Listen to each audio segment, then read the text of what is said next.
नीचे मोर जहाँ दिखता है ना उधर स्टॉप रिकॉर्डिंग रिकॉर्डिंग हो गई। एक कर सकते हैं, दोनों कर सकते हो, देख लो वो है। अभी मस्त चलेगा ना इसमें, कम से कम वीडियो रिकॉर्ड हो जाएगी भाई। सही है सही है। गूगल यार पहली बार ये हो गया यार जूम के सामने है। हाँ तो अब चलते हैं। तो बेसिकली ये नैपसैक था। तो इसके अंदर सीन क्या रहता है, हमें एक तरह से दो एरे दे रखे होते हैं यहाँ पे, ठीक है। एक एरे में बताया होता है कि बेसिकली ऑब्जेक्ट कितने हैं, ठीक है। जैसे कि ओके ये मान लो ये मेरे पास ऑब्जेक्ट है, ठीक है। और यहाँ पे हर एक ऑब्जेक्ट की वैल्यू कितनी है वो, तो मैं ले लेता हूँ 10, 15, 40 और 60, ठीक है। ओके तो ये मान लेता हूँ कि ये वेट और ये आ गई वैल्यू ऑब्जेक्ट्स की, ठीक है। और यहाँ ओके पे मैं, मेरे पास टोटल जो ऑब्जेक्ट है वो है 4, और जो मेरे पास नैपसैक की कैपेसिटी है वो ले लेता हूं मैं 6, ठीक है। ओके ओके, तो देखो प्रॉब्लम क्या है कि हमारे पास सिर्फ 6 kg, मान लो 6 kg की कैपेसिटी है नैपसैक की, और उसके अंदर हमने कुछ आइटम्स को स्टोर करना है, और इस तरीके से स्टोर करना है कि हमारा जो प्रॉफिट है वो मैक्सिमम हो सके, ठीक है। अगर हम डीपी को भूल जाएं और इसे ट्राई करें कुछ और तरीके से सॉल्व करने की, तो कैसे सॉल्व कर सकते हैं, क्या क्या पॉइंट्स आ सकते हैं एक बिगिनर के माइंड में। तो सबसे पहला उसके दिमाग में आएगा कि यार अगर मेरे को मैक्सिमाइज करना है तो मैं ट्राई करूंगा ऑलवेज वही ऑब्जेक्ट को उठाने की जो क्या हो, मैक्सिमम प्रॉफिट देने वाला हो, है ना। तुम राइट। और लॉजिक वॉजिक को भूल जाओ, प्रॉब्लम को देख के जो दिमाग इंट्यूशन लाता है उस चीज पे बात कर रहे हैं, ठीक है। ग्रीडी में जाएंगे तो वही मतलब कि जिसका वैल्यू ज्यादा हो, वेट हाँ को भूल जाओ, समझो वैल्यू ज्यादा हो, वहां से मैं पिकअप करने का सोचूंगा जो है कि भाई इसकी हाँ वैल्यू ज्यादा तो ये मेरे को मिल जाए, फिर ठीक है। दूसरा ऐसा कुछ। पहली चीज तो ये आएगी माइंड में। इसी के साथ एक दिमाग में और चीज आएगी कि यार मेरे को साथ साथ में इस चीज का भी ध्यान रखना है कि जिस चीज को मैं पिक कर रहा हूँ, जिस भी ऑब्जेक्ट को मैं पिक करूंगा, उसका जो वेट है वो मेरे नैपसैक के वेट के जितना होना चाहिए या उससे कम होना चाहिए, तभी मैं उस आइटम को कंसीडर कर पाऊंगा, अदरवाइज नहीं कंसीडर कर पाऊंगा, ठीक है। बराबर तो भाई। यहाँ पर हमने दो चीजें निकाल के रखी कि पहली यार कि मेरे को मतलब वो चीजें उठानी जिसकी वैल्यू ज्यादा हो, और दूसरी मैं ऑब्जेक्ट को तभी उठा सकता हूँ अगर उसका जो वेट है वो लेस देन इक्वल टू मेरे नैपसैक के वेट के इक्वल हो, ठीक है। तो लेट सपोज राइट यार अगर मैं चलता हूँ तो मैंने क्या किया, मैंने ये उठाया और मेरे पास 10 का प्रॉफिट आया, मैंने ये उठाया मेरे पास 15 का प्रॉफिट आया, मैंने 3 भी उठाया और मेरे पास 40 का प्रॉफिट आया, राइट। और मेरी जो कैपेसिटी थी वो फिल हो गई, 1 + 2 + 3 = 6, और जो मेरे पास मैक्सिमम प्रॉफिट आया वो कितना आया, 25 और 65, ठीक है। अब दूसरा बंदा राइट बोलता है यार मैं कोई अलग तरीका देखता हूँ कि क्या पता किसी और तरीके से ज्यादा आंसर सही आ जाए, तो वो जाएगा और वो लेट सपोज क्या करता है, वो उठा लेता है 2 को और 4 को। तो 2 को उठाएगा तो 15 और 4 को उठाएगा तो 60, तो उसके बाद जो प्रॉफिट आएगा वो आएगा 75। तो यहाँ पे उसको ज्यादा प्रॉफिट मिल गया। क्या इससे ज्यादा और भी कोई सही तरीके, तो ऐसे करके हम बहुत सारे पॉसिबल वेज जो हैं वो चेक करेंगे, राइट। राइट लेकिन जब हम एक ऑप्टिमाइज एवरी टाइम हमें एक करेक्ट सोल्यूशन लाना है, तो इस तरीके से हम कोडिंग नहीं कर सकते। क्यों? क्योंकि एक एरे के अंदर एवरी पॉसिबल वे निकालने का जो मतलब है, उसका मतलब है कि आपकी जो टाइम कॉम्प्लेक्सिटी होगी, because you take one and after that आपके पास 3 मोर वैल्यूज हैं, तो आप 1 के बाद 2 पे भी जा सकते हो, 1 के बाद 3 पे भी जा सकते हो, और 1 के बाद 4 पे भी जा सकते हो। सो फॉर ईच वैल्यू आपके पास n-1 पॉसिबल आंसर है, राइट? और n वैल्यूज, टोटल आपके पास n वैल्यूज हैं, हर एक n वैल्यूज के बाद आपको n-1 पॉसिबल वेज हैं चेक करने के, ठीक है? जिससे हमारा जो सोल्यूशन है वो बहुत हाई टाइम कॉम्प्लेक्सिटी में चले जाता है। तो ये एक ऑप्टिमाइज वे नहीं मान सकते हम सॉल्व करने का। तो यहाँ पर डीपी आ जाती है और डीपी कहती है कि थोड़ा लॉजिकल चीजों को समझो। डीपी लॉजिकल कैसे बनाता है? डीपी लॉजिकल बनाता है with the help of recursion, ठीक है? अब रिकर्जन यहाँ पे कैसे काम करेगा सबसे पहले ये समझेंगे और उसके बाद हम आस्ता आस्ता चीजों को और समझेंगे, ठीक है? तो सबसे पहले हम रिकर्जन का पैटर्न समझते हैं। जब भी हम रिकर्जन सॉल्व करें, हमारे माइंड ऑलवेज दो चीजों के साथ हमेशा जुड़ा होना चाहिए। सबसे पहली चीज मिनिमम इनपुट वैल्यू, कि अगर आपके पास इन सारी सिचुएशंस को ध्यान में रखते हुए एक मिनिमम इनपुट वैल्यू मिले, तो आपका आंसर जो है वो क्या होना चाहिए, ये आपके माइंड में ऑलवेज होना चाहिए जब भी आप कभी रिकर्जन के लिए सोचें, ठीक है? अब मैं आपको ये भी बताऊंगा कि क्यों हमने रिकर्जन के लिए सोचा। हमारे पास तो और भी बहुत सारी टेक्निक्स है, why we move with recursion, हम इस पे भी बात करेंगे, लेकिन पहले जो बात कर रहा हूँ उस पे काम करते हैं। तो सबसे पहले मैंने कहा कि रिकर्जन के अंदर हमें सोचना पड़ेगा कि अगर हमें सबसे मिनिमम वैल्यू कोई दे दे, सबसे मिनिमम वैल्यू होती है एम्प्टी एरे। अगर मेरे को कोई एम्प्टी एरे दे दे तो मैं क्या आंसर दूंगा, इसका आंसर आपके पास होना चाहिए। अगर इसका आंसर नहीं बना पा रहे तो आप आगे रिकर्जन में प्रोसीड नहीं कर पाएंगे। तो when you try to do recursion, always try कि उसका इनपुट वैल्यू के लिए, मिनिमम इनपुट वैल्यू के लिए क्या आंसर होगा।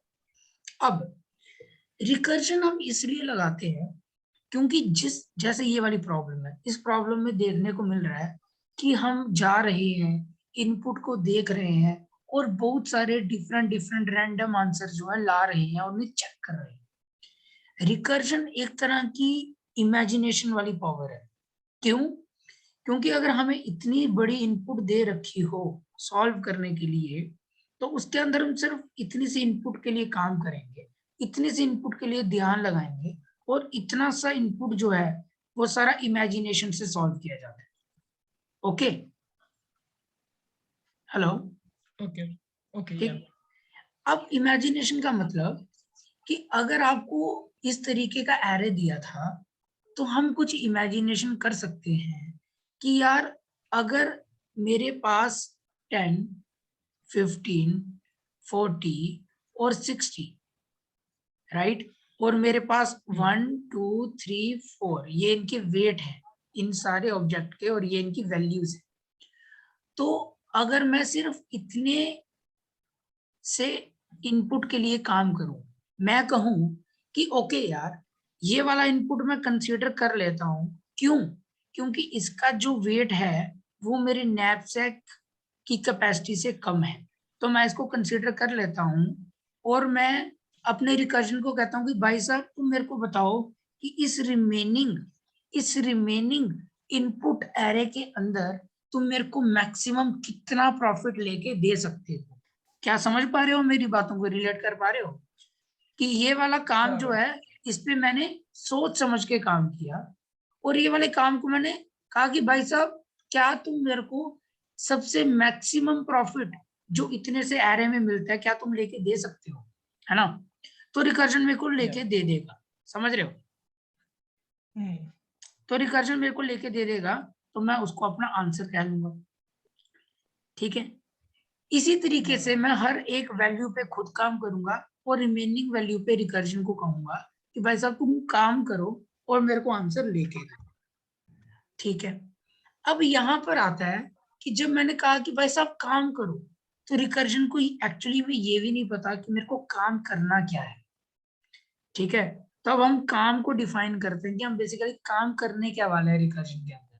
So let's talk about all these points जो कि हमें इस प्रॉब्लम से देखने को मिले।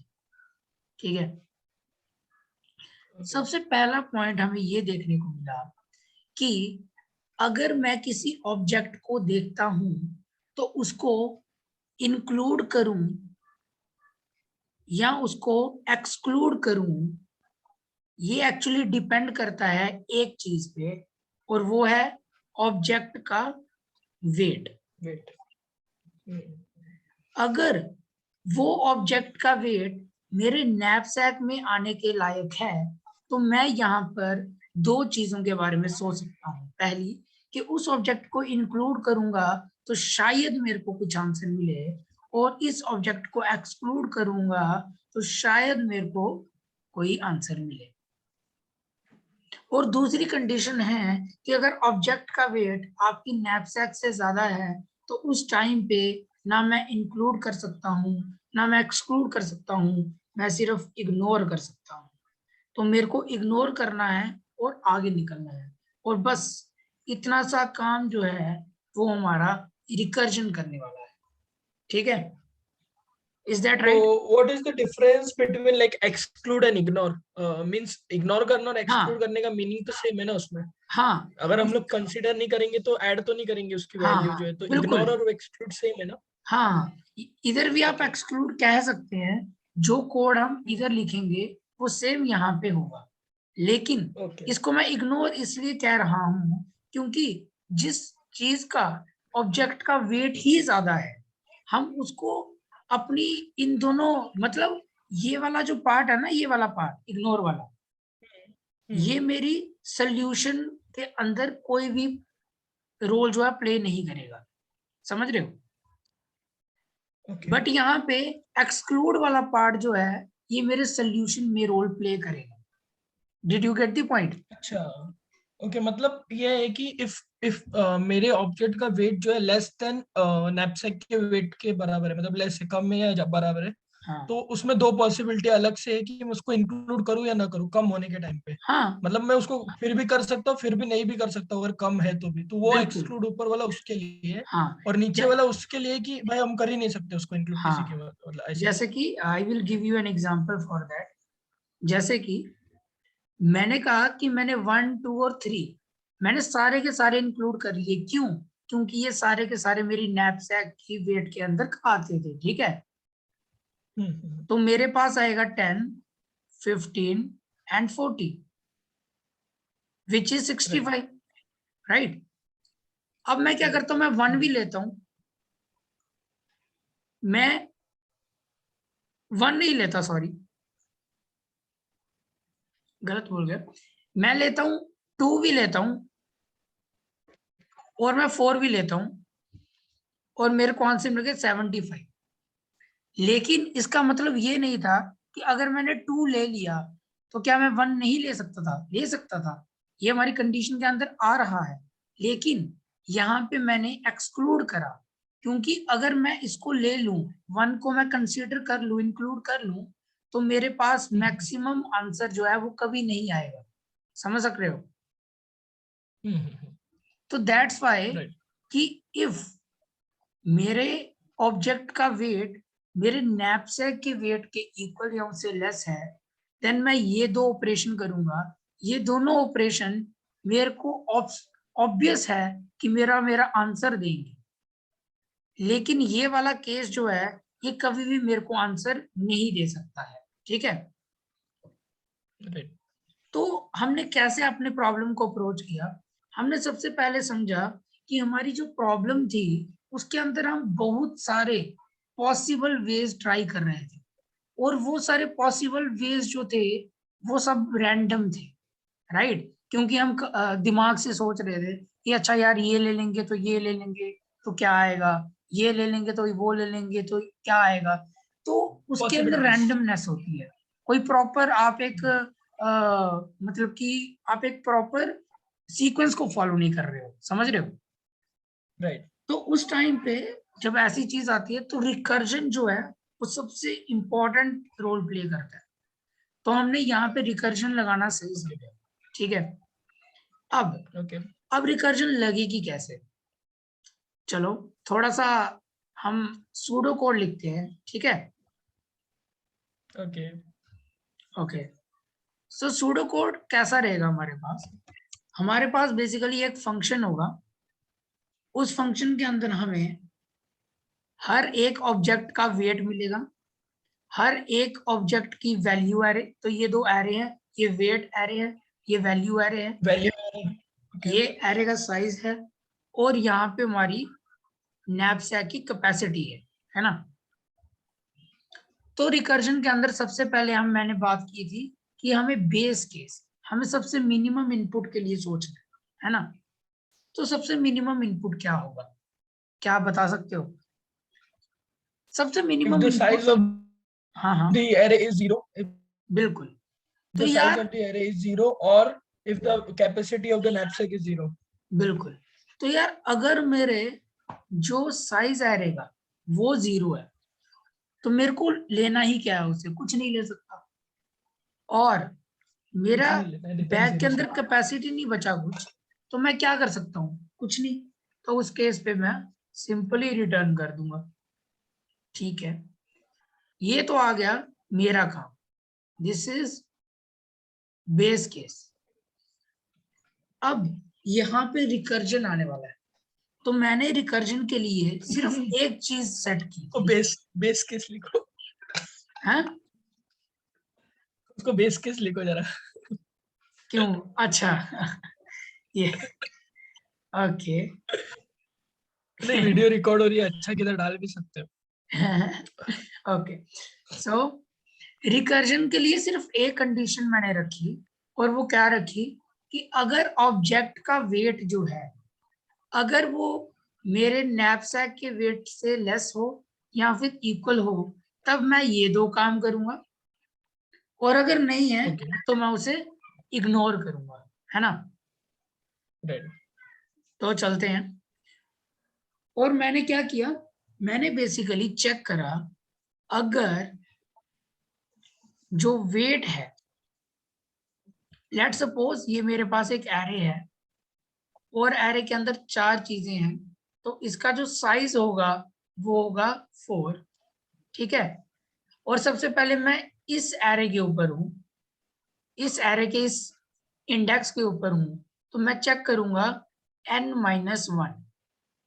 ओके फाइन, ओके, क्योंकि 0 1 2 3, अगर एरे का साइज 4 है तो 4 - 1 3 which points to this index. तो मैं चेक करूंगा कि इस इंडेक्स पे जो भी ऑब्जेक्ट है उसका जो वेट है, अगर वो लेस देन या फिर इक्वल टू हुआ मेरे नैपसैक के वेट से, तो मेरे पास दो चीजें हैं। पहली चीज है कि मैं अपने फंक्शन को कॉल करूंगा और कहूंगा कि यार तुम इसको कंसीडर कर लो। अगर तुम इसे कंसीडर करते हो तो हमें क्या क्या चीजें मिलेंगी? सबसे पहले हमारा वेट एरे ही रहेगा, वैल्यू एरे ही रहेगा, हमारा n जो होगा वो n-1 हो जाएगा। क्यों? क्योंकि इस सेल के ऊपर हमने, इस इंडेक्स के ऊपर हमने काम कर दिया, ठीक है? ओके, वेट नैपसैक, अब मैंने अपनी वैल्यू को इंक्लूड कर लिया। लेट्स सपोज यहाँ पे लिख देता हूँ इंक्लूड। तो अगर मैंने इंक्लूड किया तो मेरा जो नैपसैक है उसका वेट भी तो कम होगा, है ना? और कितना वेट कम होगा? माइनस जितना वेट इस ऑब्जेक्ट का था, which is WT n-1, right? Right, और अगर मैं ऐसा करूंगा तो जो मेरी प्रॉफिट होगा वो कितना होगा? वो मेरे पास होगा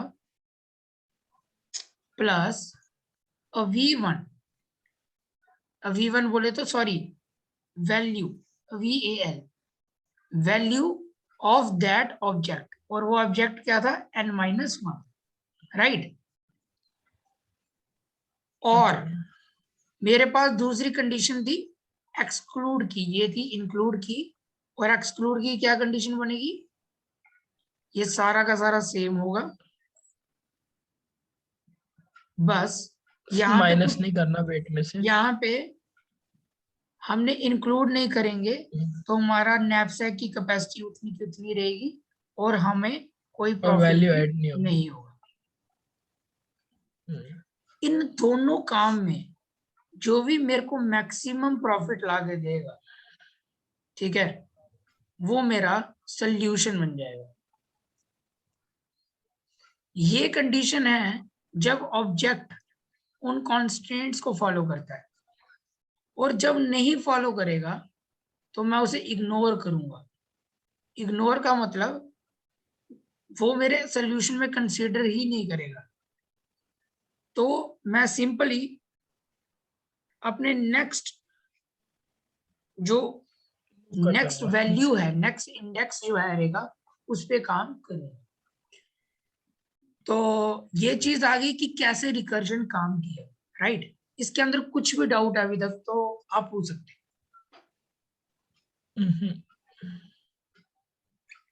नहीं नहीं, ये चीज क्लियर हुआ? अच्छा बेस कंडीशन जो n इज इक्वल टू 0 लिखा है क्या आपने? तो n इज हाँ इक्वल टू 0 जब हो जाएगा तो उसको कंसिडर नहीं किया रहेगा ना वो टाइम पे। तो पहले तो मतलब अगर n इज इक्वल टू 0 है तो हम हाँ लोग हाँ n माइनस 1 कर रहे हैं, समझो हम 1 पास कर रहे हैं तो 1 के केस में 1 माइनस 0 कंसिडर कर लेंगे। मतलब 1 पास करेंगे तो 1 माइनस 1 जो है 0 हो जाएगा, तो 0 एलिमेंट को कंसिडर कर लेंगे। जब 0 आएगा मतलब हम 0 माइनस 1 तक पहुंचेंगे ही नहीं, मतलब माइनस इंडेक्स सीधा उधर से रिटर्न करा रहे हैं। तो हाँ, मतलब आप -1 की इंडेक्सिंग मतलब चल रहे हो। हम इसे ड्राई रन करेंगे एक ठीक है बार, फिर, ठीक है। ठीक है। तो हम एक बार ड्राई रन करते हैं। तो ड्राई रन काफी इजी है हमारे लिए। तो हमारे पास एक वेट एरे है, हमारे पास एक वैल्यू एरे है, राइट। हमारे पास n है, हमारे पास नैपसैक की कैपेसिटी है। तो लेट सपोज सिंपल ले लेते हैं 1 2 3 4, और हमारे पास आ रहा है 10 15 40 एंड 60, राइट। और n हमारे पास 6 है, सॉरी 4 है, और w हमारे पास 6 है, राइट। तो हमारा किस तरीके से चल रहा है रिकर्जन? बेसिकली हम चेक कर रहे हैं, n हमारा 4 है तो हम चेक कर रहे हैं कि n-1 का जो वेट है, तो n-1 क्या है 3। तो हम चेक करेंगे कि जो वेट ऑफ थर्ड इंडेक्स पे जो ऑब्जेक्ट है विच इज 0 1 2 और 3, क्या वो मेरे नैपसैक के वेट से लेस देन या इक्वल टू है? Yes, 4 is less than equal to 6। So हम क्या करेंगे, हमारे पास दो ऑप्शन आएंगे। पहला आएगा इंक्लूड करो, दूसरा आएगा एक्सक्लूड करो। इंक्लूड करूंगा तो मैं n-1 पे जाऊंगा, मतलब अपने सेकंड इंडेक्स पे। जो मेरे को प्रॉफिट होगा वो 60 रुपीज का होगा, और जो मेरा नैपसैक की कैपेसिटी होगी वो 6 माइनस जितना वेट था वो होगा which is 2। 6 minus 4 equal to 2, right. और यहाँ पे जो n की वैल्यू बन जाएगी वो बन जाएगी 3। सिमिलरली अगर मैं एक्सक्लूड करूंगा तो मेरे पास n की वैल्यू तो 3 हो जाएगी, प्रॉफिट 0 होगा, और मेरे पास जो कैपेसिटी है वो 6 की 6 ही रहेगी, राइट।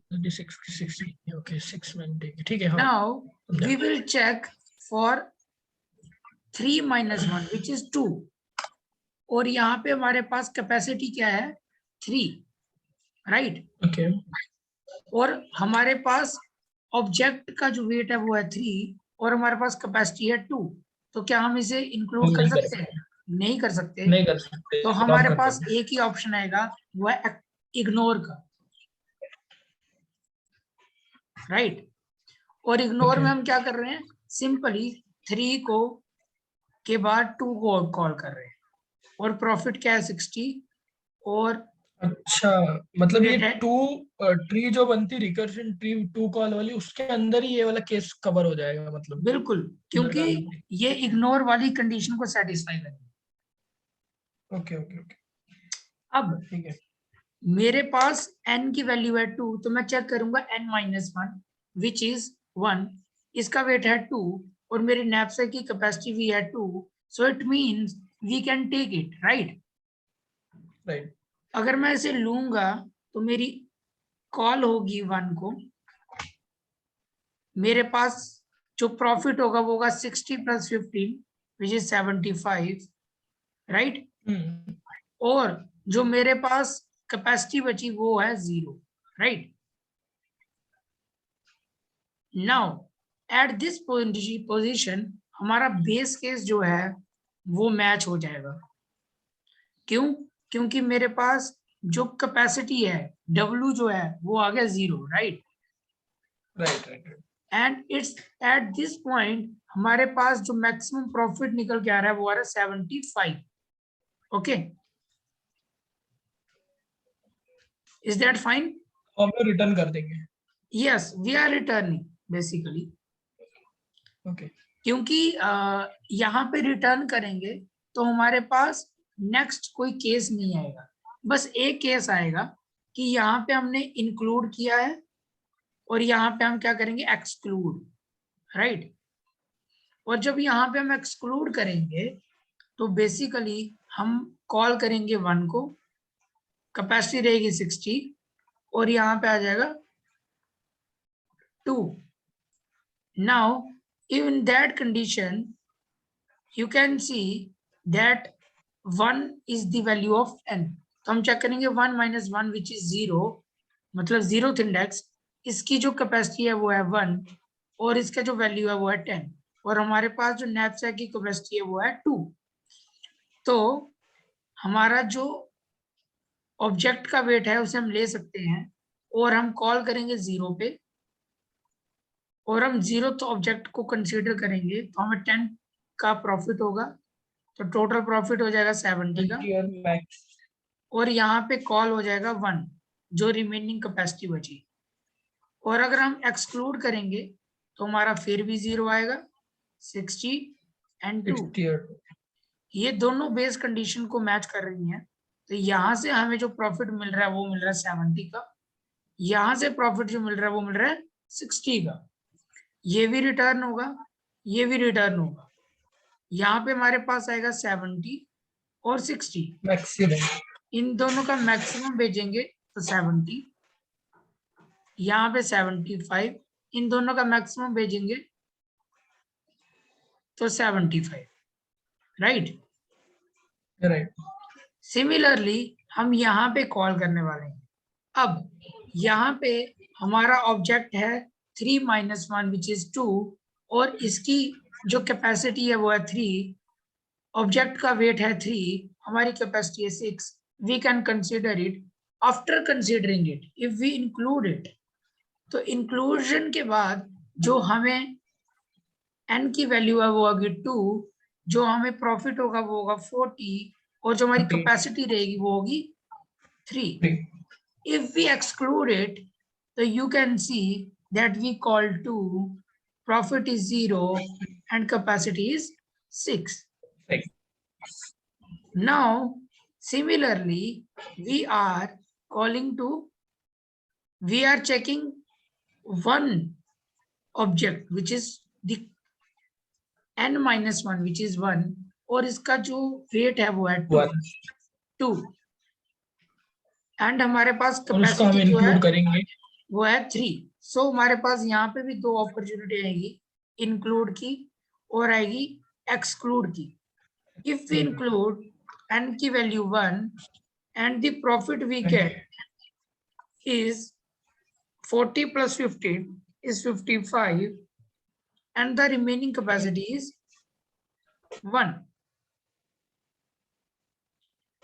Similarly, एंड इस साइड वी हैव 40, 40 to 40 रहेगा प्रॉफिट। ओके।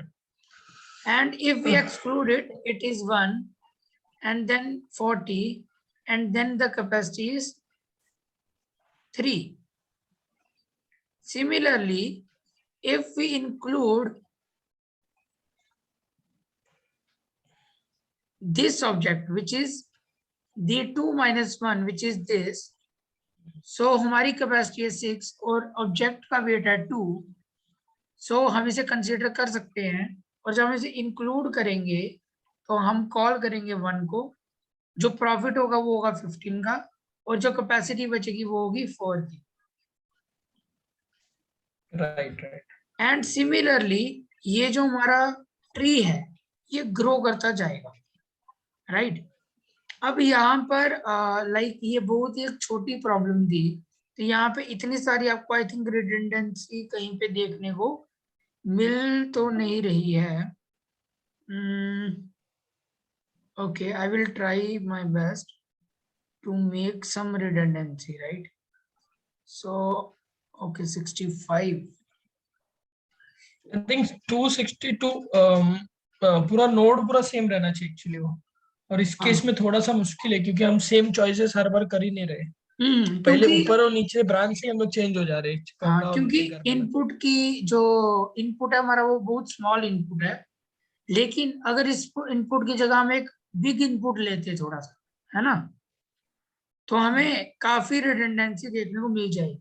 हालांकि इसमें भी मिल सकती है, लेकिन ये ट्री काफी ज्यादा ग्रो अप करेगा, ठीक है।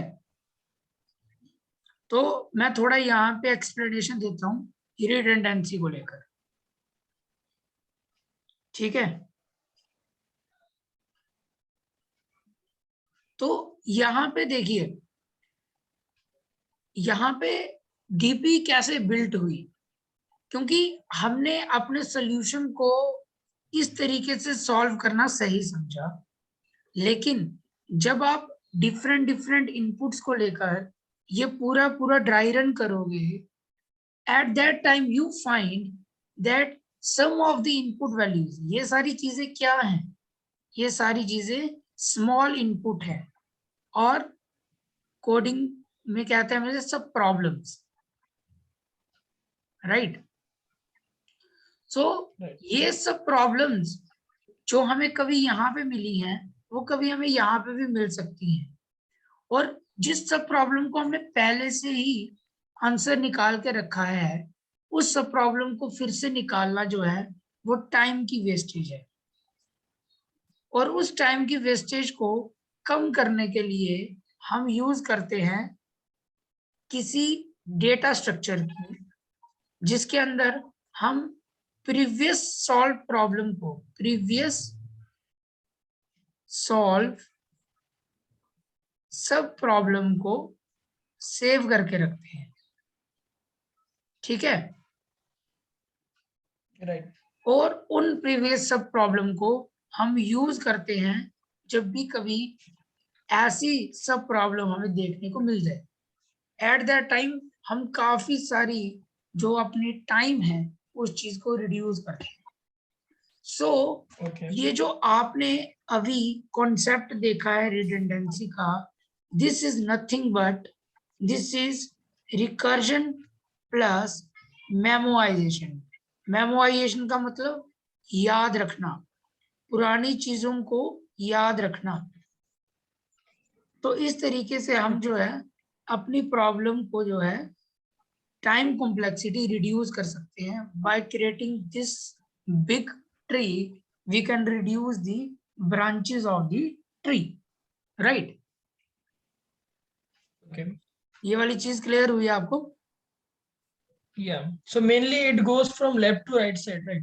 If once we went to the left side subtree and we solved one of the problems on left subtree, then we will store that thing. Let's suppose we will store 260 and 2, that in answer for that input 260 and 2. Yeah. Then we don't need to calculate the same subtree, all the function call on the right hand side if it comes on the right subtree, right? बिल्कुल right, बिल्कुल। Okay. So yes, ये भी एक बहुत important point है जो आपने अभी लिया, कि जब भी हम रिकर्जन लगाते हैं, सो रिकर्जन ऑलवेज जिस साइड पे, जरूरी नहीं है कि लेफ्ट से ही, अगर हमने सबसे पहली बार रिकर्जन राइट में कॉल किया है तो सबसे पहले रिकर्जन इस पूरे के पूरे राइट पार्ट को खत्म करेगा, राइट पार्ट को कंप्लीट करेगा एंड देन लेफ्ट पार्ट पे एंटर करेगा। This is the important point कि जब भी आप ड्राई रन करें तो जिस भी पॉइंट से लेफ्ट से शुरू करोगे रिकर्जन, तो try to cover the left part first and then move on right part. So इस तरीके से ऑलवेज रिकर्जन जो है वो काम करती है। कभी भी रिकर्जन जो है वो कॉन्करेंटली पैरेलली दोनों जगह काम नहीं कर सकती, because the code is compiled line by line. तो सबसे पहले आपने लेफ्ट में रिकर्जन कॉल की होगी तो लेफ्ट को पूरा का पूरा कंप्लीट करेगा एंड देन वो स्टैक राइट यूज होता है ना उस तरीके से, स्टैक के ऊपर स्टैक, मेन फंक्शन के ऊपर वो फंक्शन, फिर उसके ऊपर वो फंक्शन, ऐसे हाँ जमा होते रहता है। तो जब तक यस वो लास्ट फंक्शन बेस केस वाला एग्जीक्यूट होकर रिटर्न नहीं करेगा तब तक वो सेकंड फंक्शन उसके ऊपर वाला नहीं एग्जीक्यूट होगा। बिल्कुल बिल्कुल दी राइट थिंग। तो ये अभी तक जितना भी हमने करा, ये एक आ गया हमारे पास नैपसैक प्रॉब्लम का रिकर्जन, रिकर्जन प्लस मेमोराइजेशन। इसके बाद जो हमारे पास एक मोस्ट एडवांस मेथड कह लो तो वो आता है हमारे पास टेबुलेशन मेथड, जिसे हम आइटरेटिव टॉप डाउन सॉल्यूशन कहते हैं, राइट। ओके। ठीक है, तो देखिए जो So अभी हम in tabulation also we like store all the values, like, but it या should be iterative from या small input to large or large to small, ऐसा कुछ रहता है ना? हाँ, so what is the difference between recursion plus memoization, and the another thing is iterative plus memoization. मेमोरेशन को tabulation, iteration पर tabulation और मेमोरेशन। या सी, इसके अंदर भी हम एक एक्स्ट्रा टेबल को लेते हैं और इसके अंदर भी हम टेबल को लेते हैं। जो बेसिक डिफरेंस आता है, यहाँ पे हम रिकर्जन कॉल करते हैं लेकिन यहाँ पे हम आइटरेशंस, आइटरेटिव अपने सॉल्यूशन को निकालते हैं। तो ये एक बेसिक डिफरेंस आता है इन दोनों के बीच में। ओके। क्योंकि टेबल और मेमोराइजेशन यहाँ पे भी हम करेंगे, टेबल और मेमोराइजेशन हम यहाँ पे भी करेंगे, लेकिन यहाँ पे हम रिकर्जन कॉल करते हैं और यहाँ पे हम आइटरेटिव कॉल करते हैं, राइट। यहाँ पे Okay. बेसिकली इस सॉल्यूशन से इस सॉल्यूशन में आने के लिए हमें रिकर्जन की जो है बहुत अच्छे से नॉलेज होनी चाहिए। क्यों? बिकॉज जो हम आइटरेटिव में कॉन्सेप्ट लगाते हैं वो सेम एज रिकर्जन ही होता है। ओके, जो डिफरेंस आता है वो ये आता है कि यहाँ पे रिकर्जन के अंदर हम बेस केस ढूंढते हैं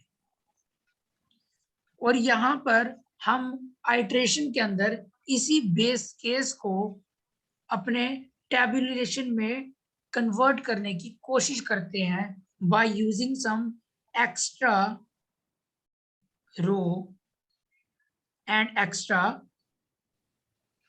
कॉलम। ओके, और इस आइटरेटिव प्लस मेमोराइजेशन के अंदर एक्स्ट्रा रो एक्स्ट्रा कॉलम को हम कहते हैं इनिशियलाइजेशन। Okay, okay. सो आपको अभी शायद ये क्लियर नहीं हुआ होगा कि क्या इनिशियलाइजेशन है, क्या एक्स्ट्रा रो है, क्या एक्स्ट्रा कॉलम है।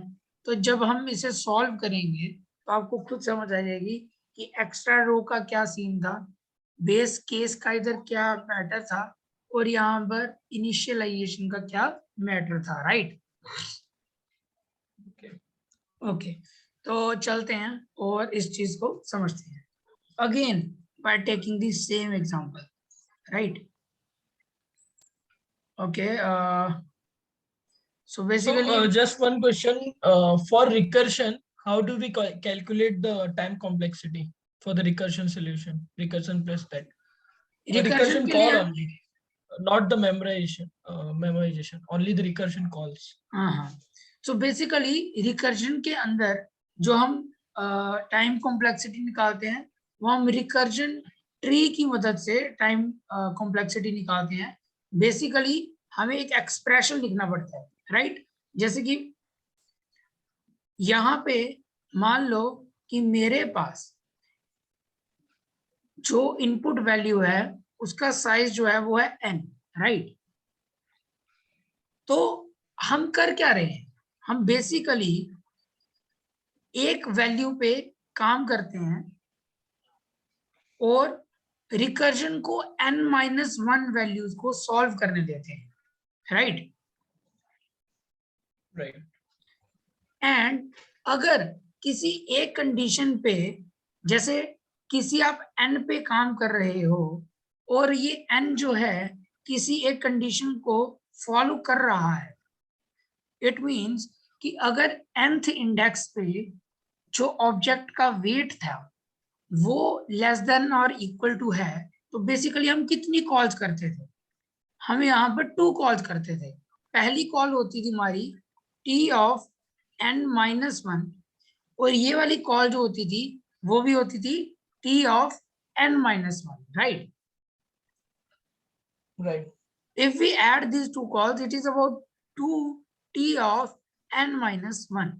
And if you try to solve this t of n-1, and this t of n is calling t of n-2, and this calling t of n-3, and so on, it goes up to t of n-n, which is nothing but t of 0. And this is our base case. So basically for n size problem, you are calling n-1 times recursion call. And if you solve this thing like 0 plus 1 plus 2 plus so on to n, it is nothing but n into n-1, which is nothing but n square minus n. And इसके अंदर जो worst time complexity निकल कर आएगी, जो सबसे big of complexity जो हम एनालिसिस करते हैं वो सबसे हाईएस्ट कॉम्प्लेक्सिटी पे करते हैं, तो यहाँ पे जो टाइम कॉम्प्लेक्सिटी निकल कर आएगी वो हमारी निकल कर आएगी n स्क्वायर, ठीक है। Okay. So basically if you ask me like how to find the time complexity in recursion, तो आपको उस रिकर्जन ट्री के बिहेवियर को समझना है कि for some n problem how your tree calls different recursion calls, right? If you get how your tree calls the recursion, then you can basically try to solve the expression and आपको solution यहाँ पे जो है वो मिल जाएगा। Okay. Is that make some sense? Right, right. ठीक है ना? Okay Okay. ओके। अब हम बात कर रहे थे आइटरेटिव प्लस मेमोराइजेशन की।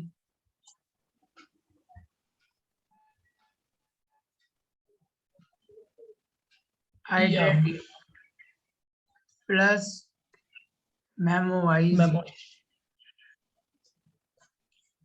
सो बेसिकली हम एक सेम एग्जांपल लेंगे समझने के लिए।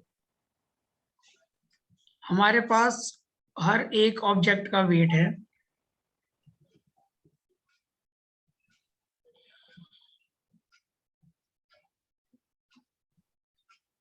हर एक ऑब्जेक्ट की वैल्यू है,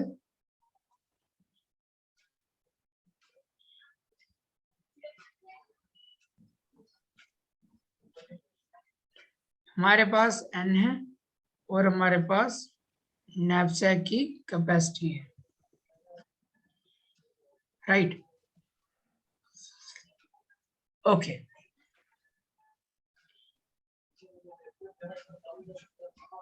नाउ जब हम बात करते हैं आइटरेटिव प्लस मेमोराइजेशन, तो क्या आप आइटरेशन के बारे में जानते हो? What is iteration? आइटरेटिव का क्या मतलब है?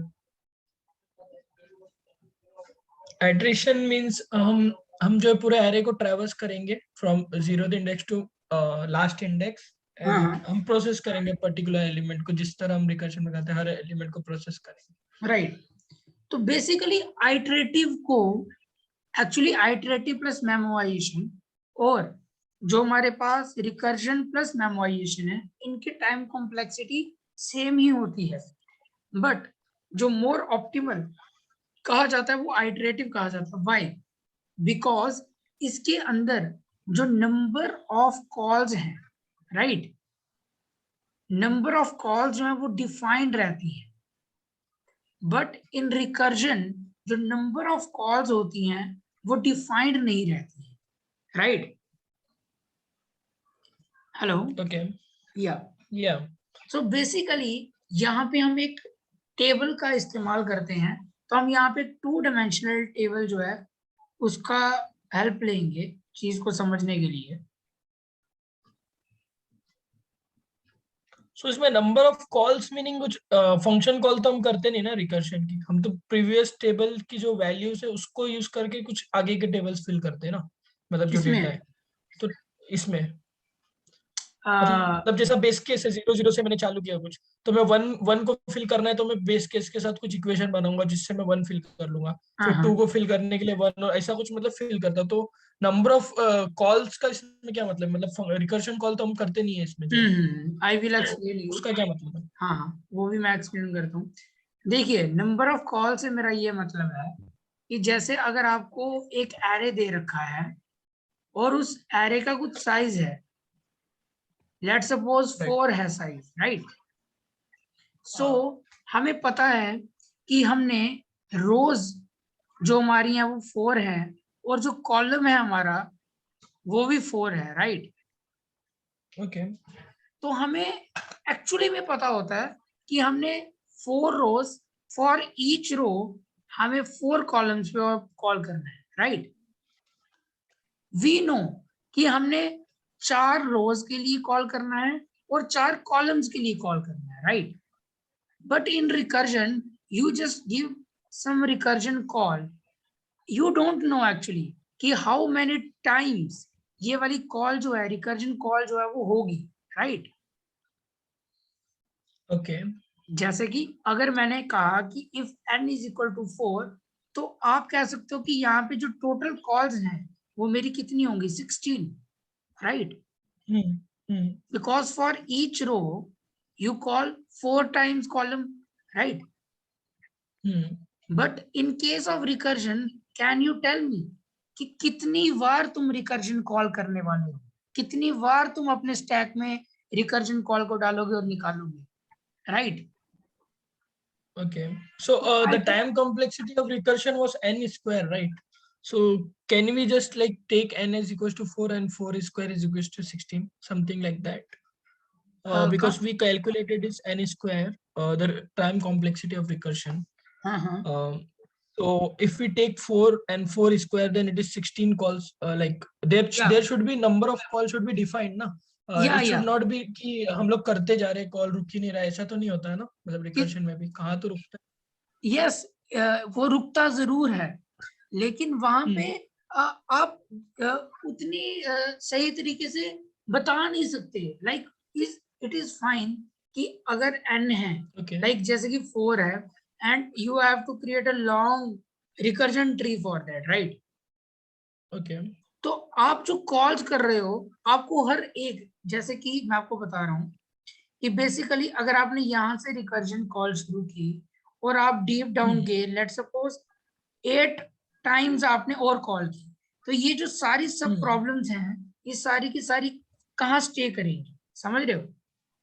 ये सारी की सारी Okay. रिकर्जन स्टैक में स्टे करेंगी। इस चीज का Right. आंसर आएगा तो इस चीज को हम फिल कर पाएंगे। Right. तो ये जो रिकर्जन के अंदर हर एक प्रॉब्लम को सॉल्व करने के लिए पहले हमें उसे स्टोर करना पड़ता है रिकर्जन स्टैक के अंदर, राइट? ये चीज Right. आपको आइटरेशन के अंदर नहीं देखने को मिलेगी। जिस प्रॉब्लम पे, Okay. जिस भी इंडेक्स पे, जिस भी सेल पे आप होंगे, आप बेसिकली उसे सॉल्व करोगे और उसे सॉल्व करने के बाद अगले पे काम करोगे। You don't have to use any recursion stack memory, Stack. right? Okay. Yeah. That's why it is more optimal than recursion plus memorization, right? Right. Yeah. So अभी मैं इसको थोड़ा मिटाता हूँ। ओके, ठीक है। ये चीज So क्लियर हुई हमने n आप? Cross, right. सो हम n क्रॉस जो भी मतलब उसका है उसके हिसाब से ये बनाएंगे। सो मतलब जब ये बनाते हैं तो is it necessary, like it is not necessary कि वो 2 डायमेंशनल हो, राइट? 1 या डायमेंशनल अगर प्रॉपर्टी होगी तो 1 डायमेंशनल एरे से भी काम चलेगा, कभी कभी ऐसा भी रहता है ना। या सी 2 dimensional 3 dimensional it's only depend upon the problem we have. अगर आप यहाँ पे देखोगे तो प्रॉब्लम को सॉल्व करने का तरीका समझिए कि अगर आपके पास ये एरे है, राइट, राइट। और आपको बेसिकली इन एरे में से कुछ ग्रुप क्रिएट करना है। ग्रुप का मतलब कुछ एरे वैल्यूज को लेकर एक ग्रुप बनाना है, राइट। राइट। और उस ग्रुप में से अपना आंसर को जो है वो निकालना है। तो बेसिकली आप कर क्या रहे हो, आप यहां से एक लोगे, यहां से एक लोगे, यहां से एक लोगे, या फिर आप यहां से लोगे, यहां से लोगे, यहां से लोगे। तो आप बेसिकली एक टाइम पे सिर्फ एक चीज पे काम नहीं कर रहे, आप उसके वेट पे भी ध्यान दे रहे हो, आप उसकी वैल्यू पे भी ध्यान दे रहे हो, ठीक है। और साथ में किस पॉइंट से लेके किस पॉइंट तक ध्यान दे रहे हो। आपका जो आंसर है वो ऐसा नहीं है कि आपको यहां से सिर्फ इतना सा एक कॉन्टिन्यूअस पार्ट लेना है, राइट। आपको इस पूरे के पूरे जो वैल्यू है आपके पास, आपको कुछ कॉम्बिनेशन ऑफ सेल्स को इंक्लूड करना है अपने आंसर के लिए। क्या आप समझ पा रहे हैं चीजों को? राइट, समझ गया। है ना। तो उस तरीके से जो है बेसिकली हमारा आंसर निकल कर आता है। या फिर आप ऐसा ना समझे, एक सिंपल तरीके से समझाते हैं कि आपका एरे 2 डायमेंशनल होगा या 1 डिमेंशनल होगा, ये डिपेंड करता है नंबर ऑफ चेंजेस पे। Let me go side, let me go to the recursion tree. Okay, आपको यहाँ पे कुछ देखने को मिल रहा होगा कि जहां पे जब आप जा रहे हो तो आपके हर एक पॉइंट पे देखो, मैंने आपको ये तो कह दिया कि आपने किसी सब प्रॉब्लम को सॉल्व किया, राइट। राइट। और वो सब प्रॉब्लम जब आपको फिर से मिलेगी तो आप उस पहली सॉल्व की हुई सब प्रॉब्लम को यूज कर सकते हो। इसका बेसिकली मतलब क्या है, आपको आइडेंटिफाई कैसे होगा कि जो पहले सब प्रॉब्लम आई वो फिर से आ रही है। वो आइडेंटिफाई होगा कुछ प्रॉपर्टी से, कुछ चीजों से जो कि पुरानी सब प्रॉब्लम में और जो आप सॉल्व करने जा रहे हो उन दोनों में सेम होगी, तभी कर पाओगे, राइट।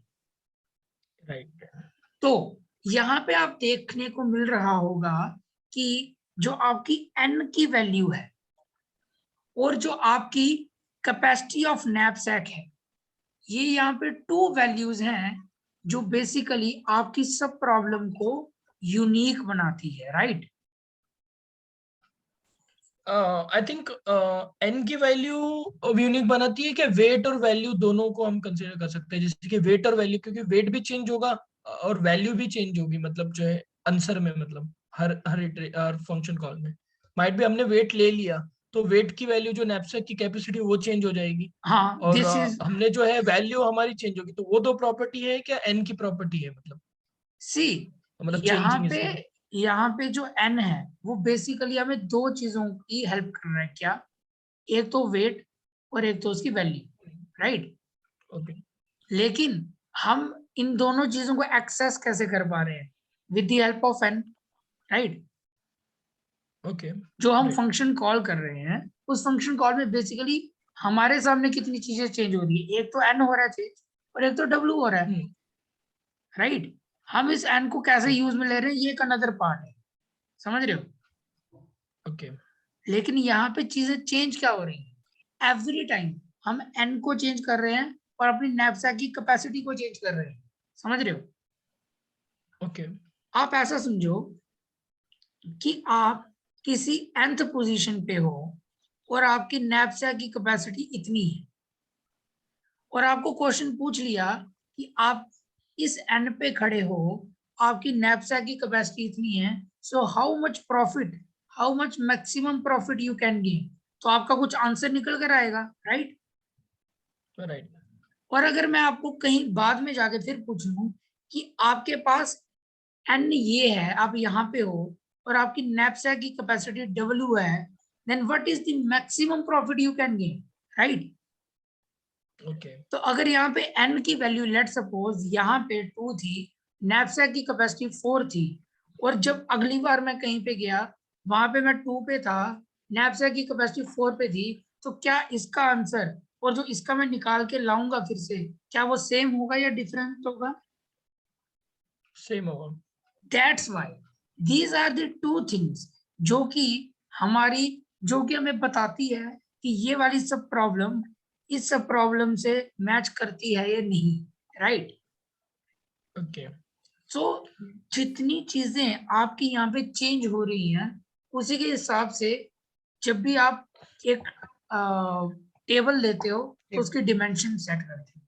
तो यहाँ पे दो चीजें चेंज हो रही हैं, तो यहाँ पे आप 2 डायमेंशनल का टेबल बना रहे हो। Okay, okay. That is the main thing. इसमें से कोई भी डाउट है यू कैन आस्क। नहीं समझा। Okay okay, just a minute, पानी पी लो थोड़ा। ठीक है पियो। I am also drinking, P रहा हूं मैं तो कब से। हाँ? तुम पानी पी रहे हो? अरे मैं कभी से पी रहा हूँ, मैं साइड में रखता हूँ बॉटल, सही थोड़ा है। थोड़ा पीते रहते चलो चलो, इतना तो समझ आ गया। अब टेबल बना दिया, डब्बा बना दिया, अब क्या करें इस डब्बे, इस डब्बे को तो फिल करेंगे ना। हैं। अच्छा यार, तुम मेरे को बताओ कि एक्चुअली में कर क्या रहे हैं? एक्चुअली में हो क्या रहा है? मतलब तुम एक साइंटिस्ट हो, ठीक है, और डीपी आज तक किसी ने बनाया नहीं, तुम डीपी बनाने के लिए तैयार हो। तो तुमने अभी तक यहाँ पे क्या क्या चीजें समझी, और यार आज हम डीपी को इन्वेंट कर देंगे, ठीक है। तुम यहाँ पे आज अगर क्या क्या बातें कर रहे हो, तुम बातें ये कर रहे हो कि भैया बात ऐसी है कि तुम्हारे पास कुछ एन है, तुम्हारे पास बेसिकली कुछ इनपुट है, राइट। तुम्हारे पास कुछ कैपेसिटी है, सही है। तुम मेरे को ये बताओ, किसी भी पॉइंट ऑफ टाइम पे तुम्हारा जो एन है और तुम्हारा जो डब्ल्यू है, वो क्या 0 से नीचे जा सकता है? हेलो? नहीं जा सकता, नहीं जा कैपेसिटी या सकता, तो जीरो होगी, आइटम्स जीरो होंगे, उससे ज्यादा मतलब माइनस में तो आइटम्स नहीं हो सकते। नहीं जा सकता। जीरो आइटम्स हो सकते हैं, वेट जीरो, कैपेसिटी जीरो हो सकती है, उससे ठीक है, ज्यादा नहीं हो सकते कुछ। और जितना एन और डब्ल्यू की वैल्यू मेरे को दे रखी है, क्या उससे ज्यादा मेरे को मिल सकता है कुछ? मतलब इससे ज्यादा कभी मेरा इनपुट बन सकता है, ये बताओ। जितना दिया हुआ उससे नहीं, ज्यादा नहीं बन सकता। नहीं बना सकते। नहीं नहीं बना बना सकते। सकते, एन जितना दिया उतने आइटम्स रहेंगे, कैपेसिटी जितनी दी उतनी ही रहेगी, उससे ज्यादा सही नहीं है। कर सकते। तो तुम जैसे साइंटिस्ट ने सोचा कि यार ये भी माजरा सही है कि मेरी एन की वैल्यू भी 0 से एन तक जा रही है, डब्ल्यू की वैल्यू भी 0 से डब्ल्यू तक जा रही है, और मैं ये भी जानता हूं कि एन की वैल्यू क्या है, ये भी जानता हूं डब्ल्यू की वैल्यू क्या है। ये भी मैंने इन्वेंट कर लिया कि इस प्रॉब्लम को सॉल्व करते करते कोई भी प्रॉब्लम मेरे को मिलेगी उसको भी मैं सेव करा दूंगा। तो यार मेरे को रिकर्जन करना ही क्यों है? तुम समझ रहे हो चीजों को, कि तुम्हें पता कि ओके। तुम 0 से राइट। एन काम करने वाले हो, 0 से डब्ल्यू काम करने वाले हो, इससे ज्यादा कुछ हो नहीं सकता, 0 से कम कुछ हो नहीं सकता, पुरानी वैल्यू को तुम सेव कर रहे हो, तो तुम्हें रिकर्जन की जरूरत ही क्या है? मतलब तुम एक टेबल बना लो, ठीक है, और उस टेबल के अंदर जितनी तुम्हारी एन और जितनी तुम्हारी डब्ल्यू है, तुम उसको सेट कर दो, ठीक है। कुछ समझ आ रहा है क्या? Right. So number of rows and number of columns, weight and N की वैल्यूज के ऊपर डिपेंड करेंगे, मतलब मतलब जितना जो एन है यहाँ पे या तो रोज नैपसैक होती है। का कैपेसिटी है उसको मैं कॉलम बना लेता हूँ, ठीक है, और यहाँ पे जो एन है उसको मैं रो बना देता हूँ, ठीक है। क्यों? ओके। क्योंकि यही दो चीजें हैं जो मेरे को सब प्रॉब्लम्स को आइडेंटिफाई करने में हेल्प कर रही है ना। यही तो चीजें हैं चेंज हो जिनके रही है। ऊपर रिकर्जन कॉल टिकी हुई है, राइट। अगर तुम वापस जाओगे और तुम यहाँ पे देखोगे तो यही दो तो चीजें हैं जिन पे रिकर्जन कॉल हो ही जा रही है बार बार। राइट, ये दो ही चीजें जो चेंज भी हो रही हैं। चेंज भी हो रही है और कॉल भी इन्हीं पे हो रही है, और तो सब राइट। स्टेशनरी है, वैसा का वैसा ही है। तो हम एक काम करते हैं, हम एक टेबल बनाते हैं और उस टेबल के अंदर रोज को हम अपनी एन कर देते हैं। तो बेसिकली कितनी रोज हैं? 4, 1, 2, 3 और ये आ गई 4। अच्छा हो। सिमिलरली 1, 2, 3 और 4। चार हो। अब तुम बोलो यार यहाँ पे स्पेस बहुत है, इसका कुछ मतलब है, वो बाद में देखेंगे। ठीक है, इतना तो समझ आ गया ना। हाँ बराबर। चलो इतना कर देते हैं। 0, 1, 2, 3 ऊपर थोड़ा सा, 0, 1, 2 और 3 थोड़ा इधर से। ओके, अब यार ये तो बहुत बढ़िया बात होगी कि मैंने कहा भाई साहब ये जो रोज है ना, ये सब मेरी एन है, और ये कॉलम्स जो है ना, ये सब मेरी डब्ल्यू है। अच्छा, तुम तो साइंटिस्ट हो, अच्छा फिर क्या करेंगे? फिर मैंने देखा यार कि रिकर्जन के अंदर बेसिकली मैं कॉल करे जा रहा हूँ, और मैं जो पहले से वैल्यू कंप्यूट है उन्हें यूज करे जा रहा हूँ, है ना। ठीक है, तो तुम्हें आंसर निकालना है, तो कोई ऐसी चीज है, कोई ऐसा आंसर है क्या जो तुम पहले से ही, जिसका मतलब बिना कंप्यूट करे भी आंसर बता सकते हो? कुछ ऐसा है क्या भाई जिसका तुम मतलब टेबल को? पहले रो में 0 0 0 0 फिल कर दो, और क्यों? पहले कॉलर में 0 0 0 0। क्यों?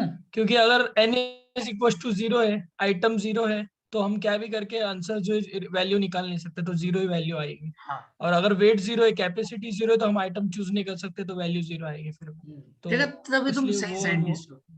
तो यार अब तुमने क्या किया, तुमने कहा कि यार ठीक है कि मैं मतलब कि 0 0 0 0 जो है भर देता हूँ।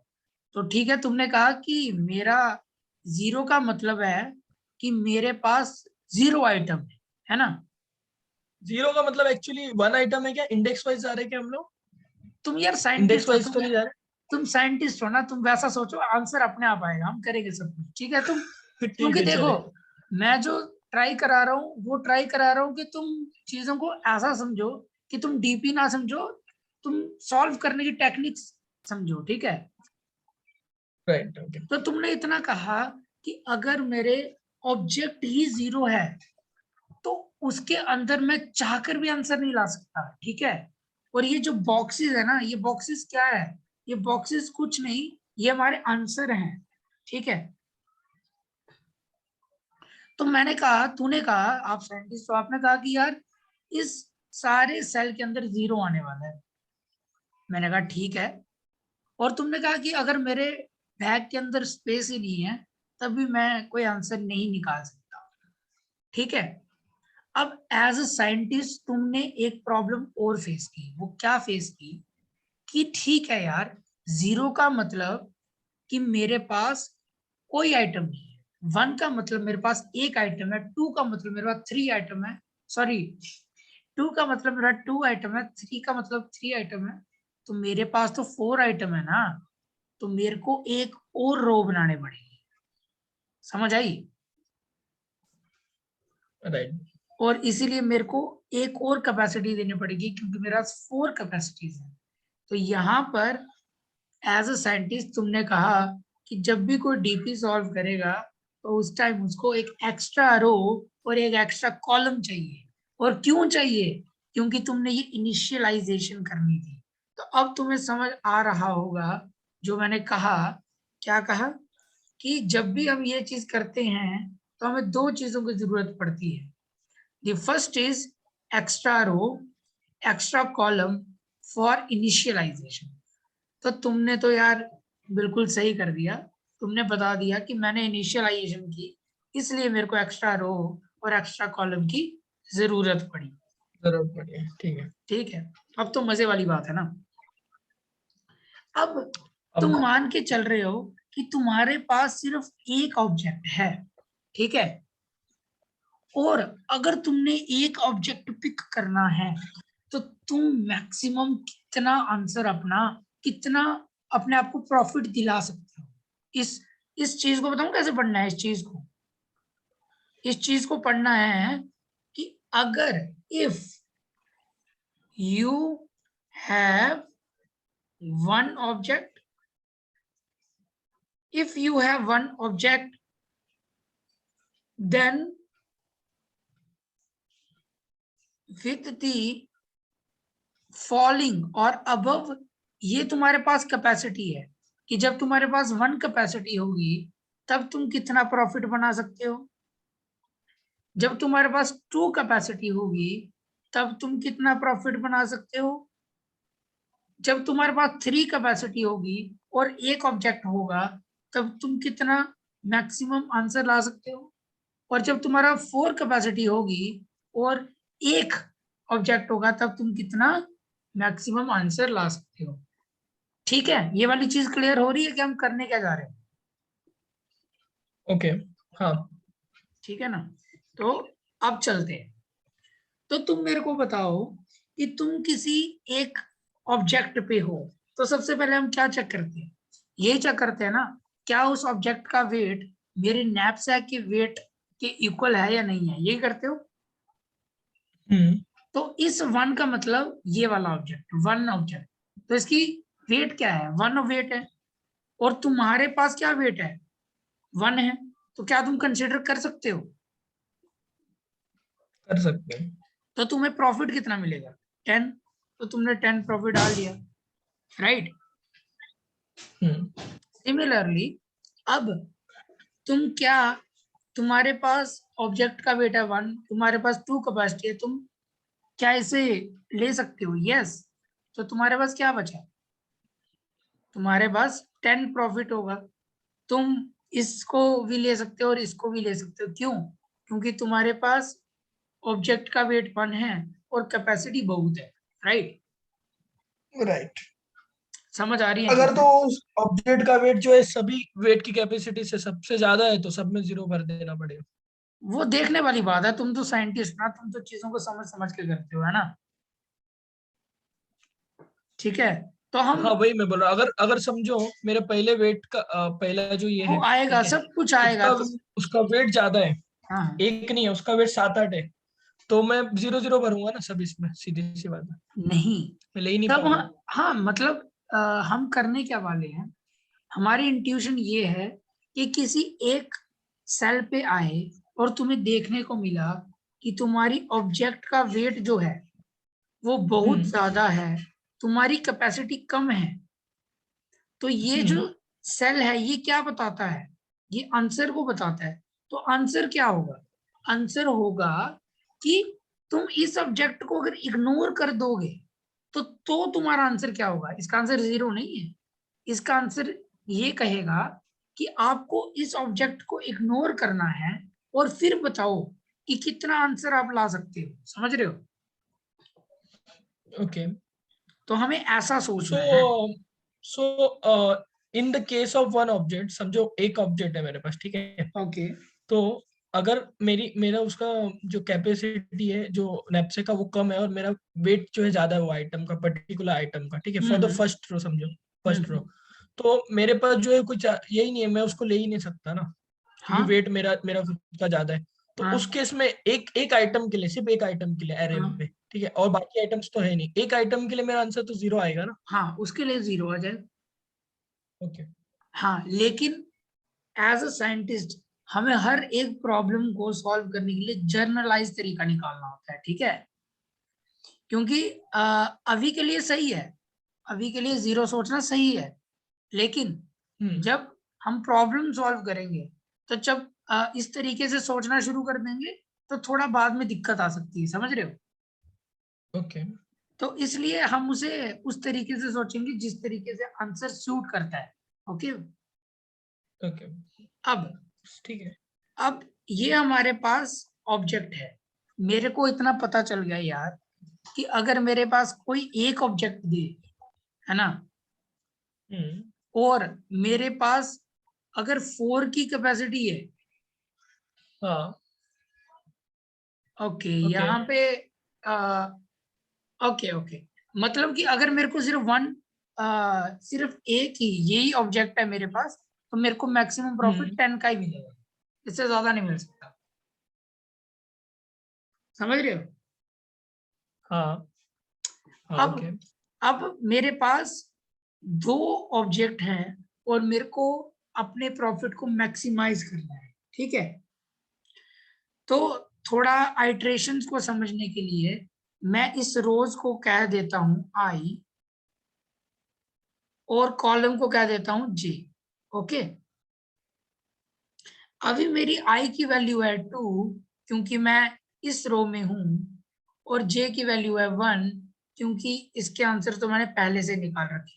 ओके, तो सबसे पहले देखूंगा कि इस ऑब्जेक्ट की जो वेट है वो क्या है, 2, और मेरे पास जो कैपेसिटी है वो क्या है, 1। तो क्या इसे मैं कंसीडर कर सकता हूं? हेलो? मेरे पास क्या है, मेरे पास जो है वो एक है, कैपेसिटी एक है, और मेरे पास ऑब्जेक्ट दो है। तो नो फिर नो नो नो, मतलब मैं कौन से ऑब्जेक्ट की ऑब्जेक्ट से मतलब।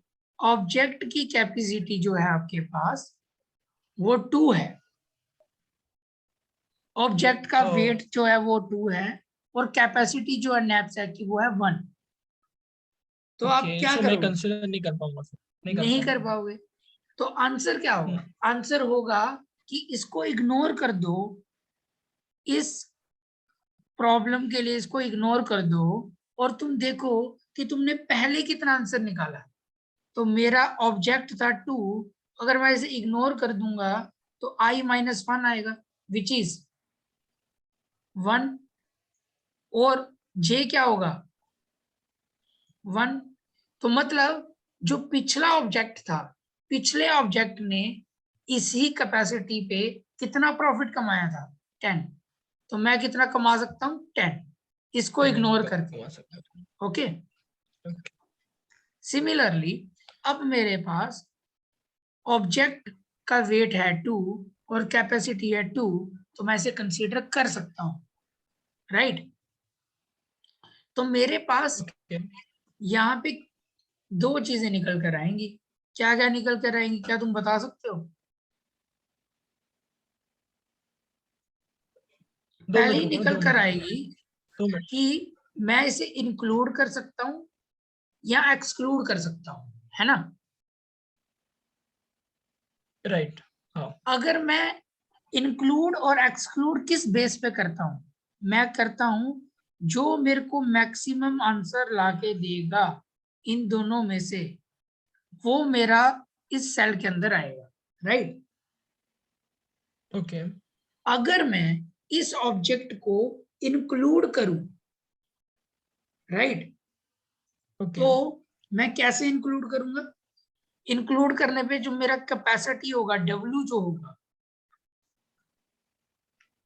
चीजों को समझना, जो मेरा डब्ल्यू होगा, अगर मैं इंक्लूड करता हूं तो डब्ल्यू में से मैं क्या माइनस करूंगा, उसका वेट ऑफ उसका पर्टिकुलर आइटम का weight. Weight of item plus उस आइटम की वैल्यू को मैं ऐड करूंगा क्योंकि मैं इंक्लूड कर रहा हूँ, है ना। राइट, ओके, 2 मिनट स्पेस बनाने दो। और दूसरा और क्या अगर था हम कि मैं एक्सक्लूड करूंगा तो कैपेसिटी उतनी की उतनी रहेगी, और मेरे पास मतलब वैल्यू भी आ, उतनी की उतनी कोई रहेगी। वैल्यू भी इंक्लूड नहीं होगी, है ना।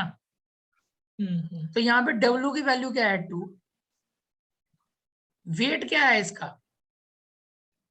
डब्ल्यू टी ऑफ आई 2, और वैल्यू क्या है इसका, 15। 15। तो ये क्या है तुम्हारे पास, ये तुम्हारे जीरो। पास आ गया है कि तुम्हारी डब्ल्यू की क्या वैल्यू है, विच इज 0। ओके, हम्म, और तुम्हारे पास और हम दूसरा क्या करते थे, हम अपनी n की वैल्यू को डिक्रीज इंक्रीज भी करते थे, लाइक हम अगली वैल्यू पे जाते थे। यहाँ पे समझना, ये रिकर्जन को समझते हो ना, कि अगर हमने n पे काम किया तो हम नेक्स्ट कॉल किस पे करते थे, n-1 पे, n-1 पे जाते थे हम, जो है ना। मतलब हम लास्ट से 0th इंडेक्स पे जा रहे थे, इसमें हम लोग 0 से n पे जा रहे हैं, मतलब हम हाँ, थोड़ा प्लस भी कर सकते क्यों? हैं। क्योंकि एज अ साइंटिस्ट तुमने अपनी इनिशियलाइज पहले से निकाली हुई वैल्यू को यूज करना है। तो तुम्हारे पास दो ऑफर आ रहे हैं। पहला कि तुम इसे इंक्लूड करोगे तो तुम्हें मिलेगा 15 प्लस, अगर तुम्हारे इस टेबल का नाम है डीपी, तो तुम्हारा आएगा डीपी ऑफ, क्या आएगा तुम्हारा, n की वैल्यू क्या बन जाएगी, n-1, तो इधर n की वैल्यू क्या है 2, विच इज 1, 2 - 1 1 आ जाएगा। और वेट क्या आ जाएगा, वेट आ जाएगा, नैपसैक की कैपेसिटी क्या है 2, और वेट ऑफ ऑब्जेक्ट क्या है 2, तो क्या आएगा 15 प्लस डीपी ऑफ 1 ऑफ 0, तो 1 ऑफ 0 क्या है 0, राइट। ओके ओके, तो 1 का 0, ओके, फर्स्ट रो तो तुम्हें फर्स्ट मिलेगा n का 15 0, का 15 का प्रॉफिट मिलेगा तुम्हें, ठीक है, ओके। अगर तुम इंक्लूड करते हो। और अगर तुम एक्सक्लूड करोगे तो तुम्हें क्या ऑफर मिलेगा, सिंपल, डीपी 1 ऑफ वाला, 1 और डीपी ऑफ वेट उतने का उतना ही रहेगा 2, तो 1 2 क्या है 10, तो इन दोनों में से 10, मैक्सिमम कौन सा है 15, 15, तो हमारा यहाँ पे जो होगा वो 15 फीड होगा, ठीक है। ओके। अब हम आगे चलते हैं। अब हमारे जो ऑब्जेक्ट है उसका जो वेट है वो है 2, और जो कैपेसिटी है वो है 3, तो क्या हम कंसीडर कर सकते हैं, यस। हमारे पास अगेन 2 ऑप्शन आएंगे, इंक्लूड का और एक्सक्लूड का, ठीक है। ओके, अगर हम जर्नलाइज करें इंक्लूड और एक्सक्लूड को, तो कैसे करेंगे, चलो करते हैं जर्नलाइज, क्योंकि वो हेल्प करेगा हमारी। तो हमने क्या किया, इंक्लूड में वैल्यू ऑफ i-1, क्यों, क्योंकि i जो 2 है एरे के अंदर इंडेक्सिंग में -1 है, क्योंकि हमने यहाँ पे -1 मतलब 2 बाई एक्स्ट्रा थ्रू किया 1 है था, एक्चुअली वो तो इंडेक्स। -1 हम उसे करेंगे जीरो बेस इंडेक्सिंग के लिए, ठीक है, ठीक है। Plus DP of i-1, right. Hmm, और जे क्या था, जे हमारा कैपेसिटी ऑफ नैपसैक था, जिसके अंदर हम माइनस करते थे उस ऑब्जेक्ट के वेट को, which is i-1, great. Right. ये आ गया इंक्लूजन के लिए, और एक्सक्लूजन के लिए क्या था i-1, और यहाँ पे क्या रहेगा जे का जे, ठीक है। बराबर। अब मैं यहाँ पे इसको मिटा देता हूँ, और इसी तरीके से हम जर्नलाइज तरीके से आंसर निकालने की कोशिश करें। मतलब ये चीज इसमें डीपी का जो रेफरेंस करते समय हम लोग को यही ध्यान देना है कि भाई हमारा जो एलिमेंट है वो कौन सा है, मतलब हम लोग माइनस करें कौन से एलिमेंट पे जा रहे हैं, और दूसरा हमारा वेट चेंज हो रहा है कि नहीं रिस्पेक्टिवली। अगर हमारा वेट चेंज नहीं होगा एक्चुअल में, तो वेट का इंडेक्स वही रहेगा जो पुराना बिल्कुल, था। और दूसरे केस में जिसमें चेंज हो जाएगा उसमें वेट जो है हमारा इंडेक्स वो रहेगा जिसमें हम करंट आइटम हमने जो चूज किया उसका वेट माइनस करके जो इंडेक्स आएगा। मतलब अभी हमारा बिल्कुल। वेट ये है, तो मैं पर्टिकुलर वाले में वो वाला वेट माइनस करूंगा जो मेरे इंडेक्स में है, तो उसका जो वेट आएगा वो वाला इंडेक्स को हमको पकड़ना है। सही है, क्योंकि बेसिकली, क्योंकि देखो मैं ये चीज इसलिए फ्रॉम स्क्रैच जा रहा हूँ, क्योंकि आप चीजों को समझ पाए, क्योंकि ये वाली चीज जो है ये हमने कहीं रट्टा नहीं मारी है, इस चीज को अभी हमने क्रिएट किया है ना। राइट राइट, वो तो भी है। ये चीज बराबर। एक्चुअली में क्रिएट कहाँ से की थी हमने, रिकर्जन से, समझ रहे हो। पूरा रिकर्शन का ही जो कॉल हमने लिखा था मैक्स वाला, वही अगर समझ गया तो ये भी लिख सकते हैं, मतलब डायरेक्टली, बिल्कुल, ये मतलब वही आइटम को जो कॉल है है, हम चेंज कर रहे हैं। बिल्कुल। तो अगर यहाँ पे हम जाएं, राइट, हेलो। हाँ हाँ समझ रहा हूँ। तो अब हम चलते हाँ हैं, आई की वैल्यू है 2, जे की वैल्यू है 3। तो अगर हम इसको इंक्लूड कर सकते हैं नहीं कर सकते हैं, वो डिपेंड करेगा कि इस 2 का जो कैपेसिटी है, 15 ओके। तो 15 इसका वैल्यू और कैपेसिटी है वेट 2। इसका 2 है। तो क्या इसको मैं ले हम कर सकता हूँ? यस, मैं ले कर सकता हूँ, सकते हैं क्योंकि हम। मेरी कैपेसिटी 3 है। तो मेरे पास 2 आएंगी। क्या आएगा? अगर मैं इसकी कैपेसिटी को लूँ विच इज 15 प्लस, तो हमारे पास आएगा 15 plus DP of I minus 1 which is 1, -1 और 3 और माइनस 2 विच इज 1। 3 तो -2 15 अच्छा इसका प्लस डायरेक्ट 0 10 -2। कितना हो जाएगा? 25। तो यहाँ पे मिल रहा है 25, और यहाँ पे जाएंगे तो क्या मिलेगा? यहाँ पे मिलेगा 1 और 3 विच इज 10। तो कौन सा सही रहेगा? 25 वाला। 25 सही रहेगा। ठीक है, जस्ट ले लिया हमने। चलो आगे बताओ। आगे तुम भी फास्ट फास्ट कर सकते हो।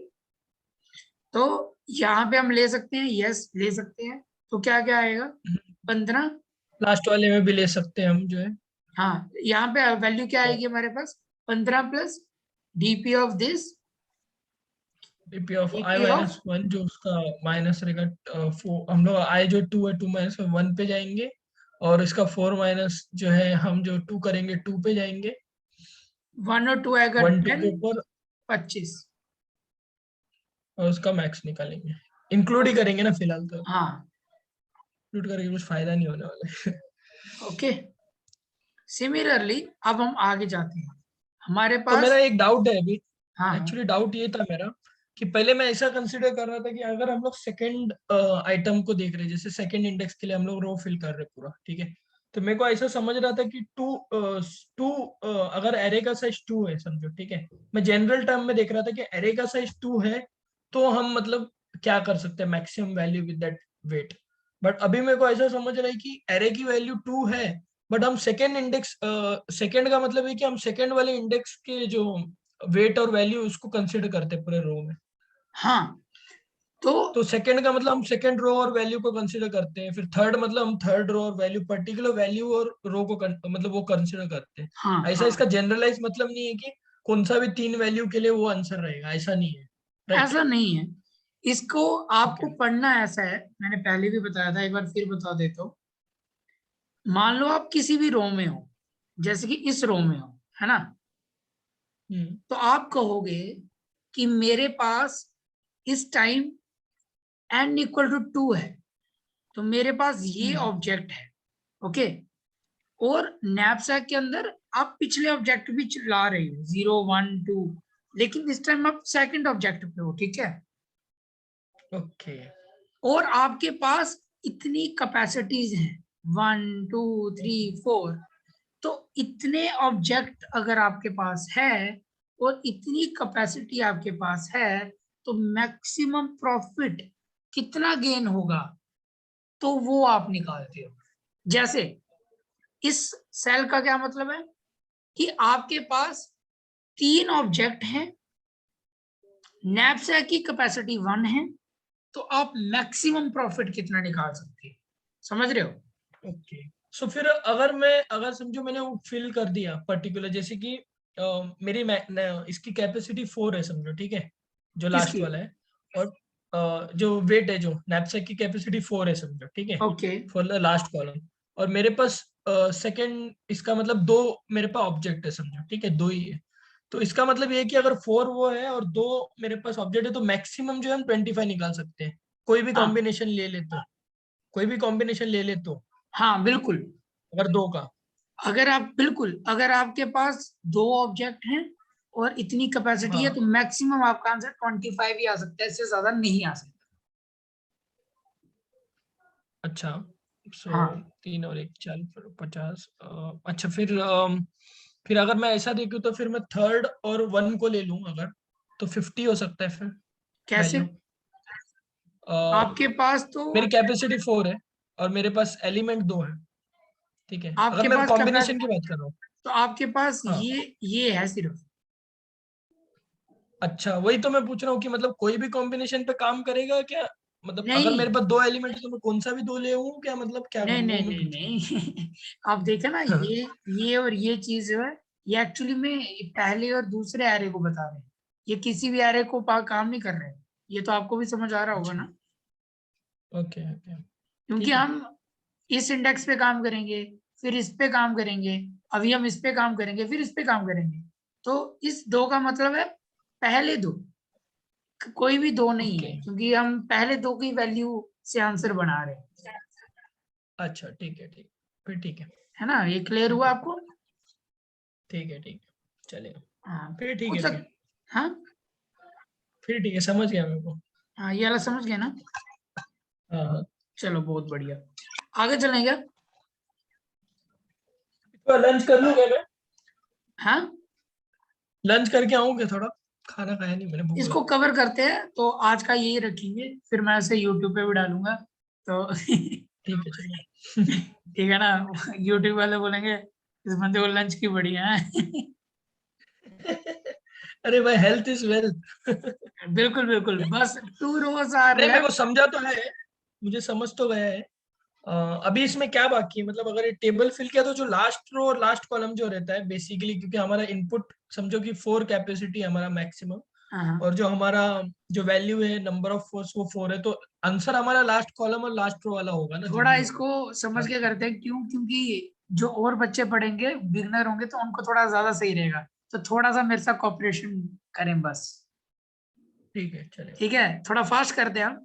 तो तुम्हारे पास ठीक है जी। थर्ड ऑब्जेक्ट है, तो थर्ड ऑब्जेक्ट बोले तो हम्म, ये, और इसकी कैपेसिटी, इसका जो वेट है वो है 3, और तुम्हारी कैपेसिटी है 1, तो हम इसे नहीं ले सकते।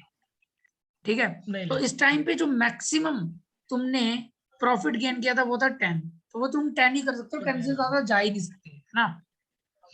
और राइट, अभी तुम्हारे पास जो वेट है ऑब्जेक्ट का वो है 3, कैपेसिटी है 2, तो तुम 15 से 2 तो ज्यादा नहीं फिर जा भी हम सकते। नहीं ले सकते, 15 से ज्यादा नहीं जा सकते, जो आया वो अब है। तुम्हारे पास वेट जो है वो है 3, और कैपेसिटी भी है 3, तो तुम क्या कर सकते हो? तुम इंक्लूड भी कर सकते हो और एक्सक्लूड भी कर सकते हो।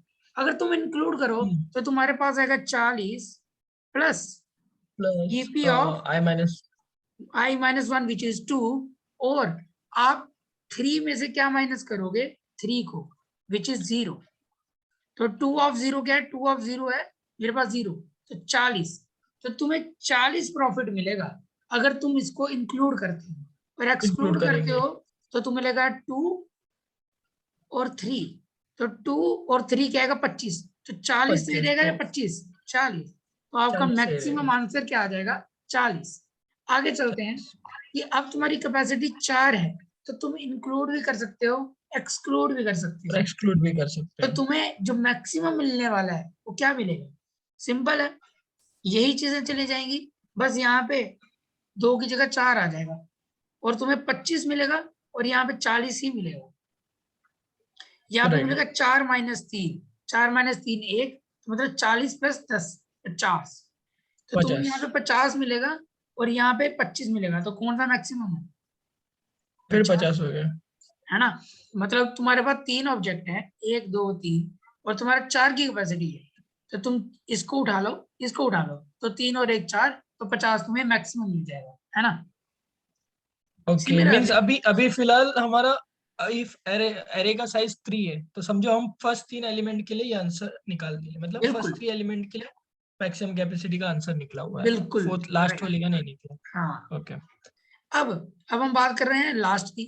इसका वेट है 4, तुम्हारी कैपेसिटी है 1, तो तुम मैक्सिमम 10 निकाल सकते हो। 10 निकालेंगे, इसके में फिर 15 15, निकाल सकते हो, इसके में 40 निकाल 40, सकते हो। और जब तुम्हारा 4 4 के वो है पास और 4 वो है, तो अब गेम आती है जहां पे अब हमने आती काम है, करना अब हम इंक्लूड कर सकते हैं जब। है। अब अगर इंक्लूड करेंगे, तुम्हारे पास आएगा 60 plus DP of DP i-1 which is 3, और 3, 4 में से 4 माइनस करेंगे तो 0, तो 3 ऑफ 0 क्या है? 60 प्लस 0। और अगर एक्सक्लूड करेंगे तो क्या आएगा? हमारे पास आएगा DP of DP of 3। Okay, रुको रुको, डीपी 60 ऑफ किया हमने, सॉरी डीपी ऑफ 3 इंक्लूड किया, और 4, I minus 1 और dp of 50 minus 60 0 के 3/3 का 0। ओके ठीक है। यहाँ पे एक चीज शायद गलत हुई है। 60 हमने लिया, ठीक है, वो पर्टिकुलर वैल्यू के लिए हम अगर वो ले रहे तो, ठीक है, और उसमें डीपी ऑफ ओके ओके, यहाँ n पे एक माइनस चीज गलत हुई है, वो वही ये बोल रहा गलत हूँ। हुई है कि हमारी कैपेसिटी 6 है, सो 6 - 4 करेंगे। और यहाँ पे एक सबसे बड़ी गलती हमने कर दी है कि हमारे यहाँ पे 4 नहीं आना था, यहाँ पे हमारे 6 आना था बेसिकली। प्रॉब्लम के हिसाब से तो ठीक है ना, 4 के लिए हम कर रहे हैं अगर सबको हम ना 4 के आंसर, लिए समझ लेते हैं, तो ठीक है फिर। है ना, इस चीज के लिए सॉरी, बट यहाँ पे 4 होना था। लॉजिक वही है, बस कैपेसिटी यहाँ पे 4 कर दो, है ना। तो यहाँ पे जो आपको बराबर। आंसर मिलेगा मैक्सिमम वो मिलेगा 60। ठीक है, तो एट द बॉटम जो है वो आपका मैक्सिमम जो है वो आंसर निकल कर आएगा। ठीक है, कोई डाउट है क्या भाई इसमें? 3 2 5, नहीं नहीं नहीं। अब हम अगर एग्जाम्पल भी देखें और 4 की कैपेसिटी के साथ देखेंगे पूरे एरे में, तो हम जो है ज्यादा से ज्यादा 60 बना सकते हैं एक एलिमेंट लेके। अदरवाइज बिल्कुल अगर हम 2 लेंगे 3 लेंगे तो भी वो कॉम्बिनेशन से 60 पे नहीं टच कर सकते हम नॉर्मली बिल्कुल। तो यहाँ पे तो। जो 60 है वो एक आंसर है। ठीक है, हम्म।